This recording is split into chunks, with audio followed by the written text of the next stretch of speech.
భారీ వర్షాలు వరదలతో ఆంధ్రప్రదేశ్ అతలాకుతలమైంది. 2 రోజులుగా కురుస్తున్న భారీ వర్షాలకు వంతెనలు కూలిపోయాయి. చెరువులు పొంగిపొర్లుతున్నాయి. దీంతో విజయవాడ తదితర రాజధాని ప్రాంతం పూర్తిగా జలదిగ్బంధంలో చిక్కుకుంది. మునుపెన్నడూ లేని విధంగా కురుస్తున్న వర్షాలకు ముఖ్యంగా ఉమ్మడి కృష్ణా జిల్లా, ఉమ్మడి గుంటూరు జిల్లాలో భారీ నష్టం వాటిల్లింది. ప్రజలు ఇళ్ల నుంచి బయటకు రాలేని విధంగా వరద నీరు ఇల్లు, కాలనీలను చుట్టుముట్టింది.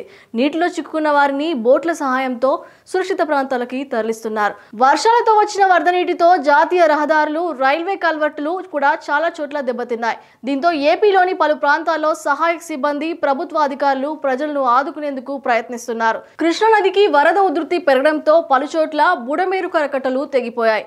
బుడమేరు కరకట్లు తెగతాయనే భయంతో వెలగలేరు హెడ్ రెగ్యులేటర్ 11 లాక్లను ఓపెన్ చేశారు. దీంతో వెలగలేరు హెడ్ రెగ్యులేటర్ లాక్ల నుంచి బుడమేరు వరద ఉధృతంగా విజయవాడ నగరాన్ని ముంచెత్తింది. 30,000 క్యూసెక్ల ప్రవాహంతో Singh Nagar, Indiranayak Nagar, Bombay colony, Devenagar, Payakapuram, Rajiv Nagar, new Rajarajeswaripeta, Kandriga, YSR కాలనీతో పాటు పలు ప్రాంతాలు నీట మునిగాయి.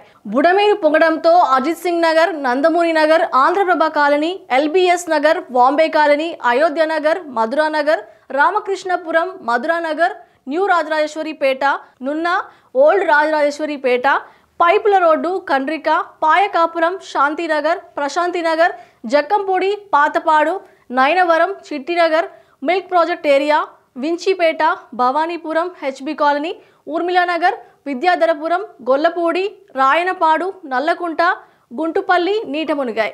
ముఖ్యంగా బుడమేరు వాగు తెగడం 180 ఏళ్లలో ఎన్నడూ లేని వర్షం కారణంగా విజయవాడలోని కృష్ణాలంక, రామలింగేశ్వర నగర్, యనమల కుదురు పూర్తిగా వరద నీటిలో మునిగిపోయాయి. ఏలూరు రోడ్డు, సరస్సులతో పాటు నగరంలోని పలు ప్రాంతాలు నీట మునిగాయి.